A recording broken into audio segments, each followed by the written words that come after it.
بسم اللہ الرحمن الرحیم۔ السلام علیکم ورحمۃ اللہ وبرکاتہ۔ ناظرین، اگر آپ نے رمضان المبارک میں قرآن پاک مکمل کر لیا ہے لیکن یہ دو کام نہیں کیے تو شاید آپ نے وہ روشنی اور برکت نہیں سمیٹی جو اللہ نے اس لمحے کے لیے مقدر کر رکھی تھی۔ رمضان المبارک میں جب آپ کا قرآن پاک مکمل ہو، جب آپ قرآن پاک مکمل کر لیں تو ختم قرآن پر یہ دو کام آپ ضرور کریں۔ ہمیں یہ دو کام ضرور کرنی چاہیے۔ یہ وہ کام ہیں جو حدیث پاک سے ثابت ہیں۔ نبی کریم صلی اللہ علیہ وسلم اس طریقے سے ختم قرآن کرتے تھے اور آپ کے اصحاب اپنے ختم قرآن پر یہ کام ضرور کرتے تھے۔ بہت سارے لوگ ایسے ہیں جو نہیں جانتے کہ ختم قرآن کا صحیح طریقہ کیا ہے، قرآن پاک مکمل ہونے پر ہمیں کیا کرنا چاہیے۔ ناظرین، رمضان المبارک کا بابرکت مہینہ چل رہا ہے اور اس ماہ مقدس میں قرآن پاک کی تلاوت کا خاص اہتمام کیا جاتا ہے۔ رمضان المبارک میں جب آپ کا قرآن پاک مکمل ہو، جب آپ قرآن پاک مکمل کر لیں تو ختم قرآن پر یہ دو کام آپ ضرور کریں۔ یہ دو کام ہمیں ضرور کرنی چاہیے۔ یہ وہ کام ہیں جو حدیث پاک سے ثابت ہے۔ نبی کریم صلی اللہ علیہ وسلم اس طریقے سے ختم قرآن کرتے اور آپ کے اصحاب ختم قرآن پر یہ کام ضرور کرتے تھے۔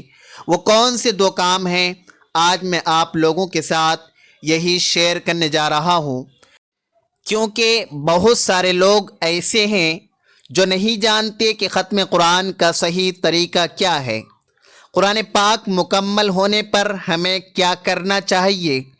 بہت سارے لوگ نہیں جانتے کہ رمضان المبارک کا بابرکت مہینہ چل رہا ہے۔ یہ وہ ماہ مبارک ہے کہ جس میں کثرت کے ساتھ مسلمان قرآن مجید کی تلاوت کرتے ہیں، کیونکہ قرآن کا ایک خاص تعلق ہے رمضان کے ساتھ، تو زیادہ تلاوت قرآن رمضان ہی میں کی جاتی ہے۔ وہ لوگ بھی قرآن مجید ختم کر لیتے ہیں جو پورا سال ختم قرآن نہیں کر پاتے، لیکن رمضان میں کوئی ایک ختم کرتا ہے، کوئی دو کرتا ہے۔ جب آپ کا قرآن پاک مکمل ہو تو قرآن پاک مکمل ہونے پر آپ نے یہ دو کام ضرور کرنے ہیں۔ وہ کون سے دو کام ہیں؟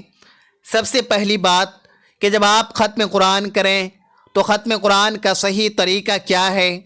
سب سے پہلے تو یہ جان لیجئے، بہت سے لوگ کیا کرتے ہیں کہ جب وہ قرآن پاک کی آخری سورۃ الناس پڑھ لیتے ہیں تو صدق اللہ العظیم کہہ کر قرآن بند کر دیتے ہیں۔ یہ طریقہ ختم قرآن کا نہیں ہے۔ ختم قرآن کا صحیح طریقہ کیا ہے؟ رسول اللہ صلی اللہ علیہ وسلم کس طریقے سے ختم قرآن فرماتے تھے؟ ختم قرآن کا صحیح طریقہ وہ ہے جو ہمارے نبی کریم صلی اللہ علیہ وسلم نے اپنایا اور صحابہ کرام کو سکھایا۔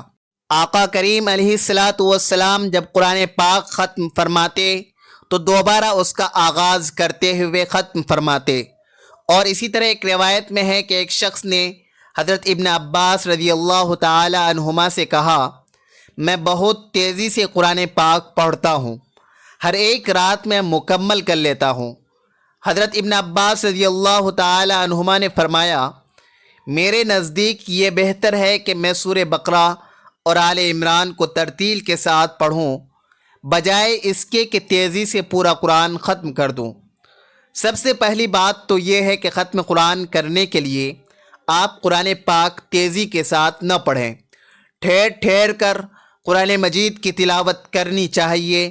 اور آگے حضرت ابن عباس رضی اللہ تعالی عنہما اس شخص کو ارشاد فرما رہے ہیں، اور جب تم پڑھ لو، یعنی قرآن مجید کی آخری سورت مکمل کر لو، تو اسے آخری آیت نہ بناؤ، یعنی یہ آخری نہ بناؤ بلکہ الحمدللہ رب العالمین یعنی سورۃ الفاتحہ سے دوبارہ آغاز کرو اور قرآن کو شروع کرو، کیونکہ اس طرح قرآن کے شروع اور آخر کو جوڑا جاتا ہے۔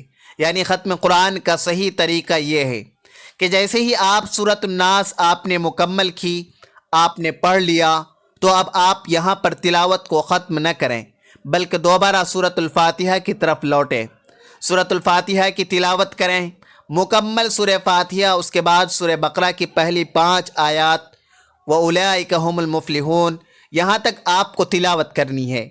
ایک روایت میں ہے کہ آقا کریم علیہ الصلاۃ والسلام سورۃ الناس تلاوت کرنے کے بعد سورۃ الفاتحہ کی تلاوت کرتے، اور سورہ بقرہ کی پہلی 5 آیات کی تلاوت کرنے کے بعد آپ اپنی جگہ سے ہٹتے، یعنی دوبارہ سے قرآن مجید کو آپ نے شروع کرنا ہے۔ سب سے پہلا کام تو یہ کرنا ہے کہ ختم قرآن کا صحیح طریقہ کیا ہے۔ سورۃ الناس آپ نے پڑھ لی، اس کے بعد سورۃ الفاتحہ کی طرف لوٹیں، سورہ فاتحہ کی تلاوت کریں اور سورہ بقرہ کی پہلی 5 آیات تلاوت کریں۔ اب اس کے بعد دوسرا کام آپ کو جو کرنا ہے وہ ہے ختم قرآن پر دعا۔ ایک تو دعا وہ جو قرآن پاک مکمل ہونے پر آخر میں لکھی ہوتی ہے وہ آپ پڑھیں۔ اس کے بعد آپ کی جو مادری زبان ہے، جس زبان میں بھی آپ بات کرتے ہیں، اس زبان میں اللہ سے دعا ضرور کرنی چاہیے، کیونکہ یہ قبولیت کی گھڑی ہوتی ہے۔ اس طرح کہ حدیث پاک میں آتا ہے کہ حضرت ابن عباس رضی اللہ تعالی عنہما سے مروی ہے کہ رسول پاک صلی اللہ علیہ وسلم اور صحابہ کرام جب قرآن پاک ختم کرتے تو سب کو جمع کر کے دعا فرماتے، یعنی یہ قبولیت کی گھڑی ہوتی ہے۔ ایک حدیث کے مطابق جو شخص رات میں قرآن ختم کرتا ہے، فرشتے صبح تک اس کے لیے دعا کرتے ہیں، اور جو دن میں ختم کرتا ہے فرشتے شام تک اس کے لیے دعا کرتے ہیں۔ اور جب کوئی شخص ختم قرآن کرتا ہے تو اس وقت فرشتے بھی دعا میں شامل ہوتے ہیں۔ تو ختم قرآن پر دعا کا ضرور اہتمام کرنا چاہیے۔ دعا کیسے کریں؟ ہاتھ اٹھائیں، آپ اپنی فیملی ممبر کو جمع کر لیں، جو بھی بچے بوڑھے جوان گھر میں جو بھی ہیں ان کو جمع کریں اور ہاتھ اٹھا کر دعا کریں، اللہ سے مانگیں۔ سب سے پہلے درود پاک پڑھ لیں، اس کے بعد سورۃ الفاتحہ پڑھ لیں، پھر عربی دعائیں جو آپ کو یاد ہے وہ پڑھ لیں۔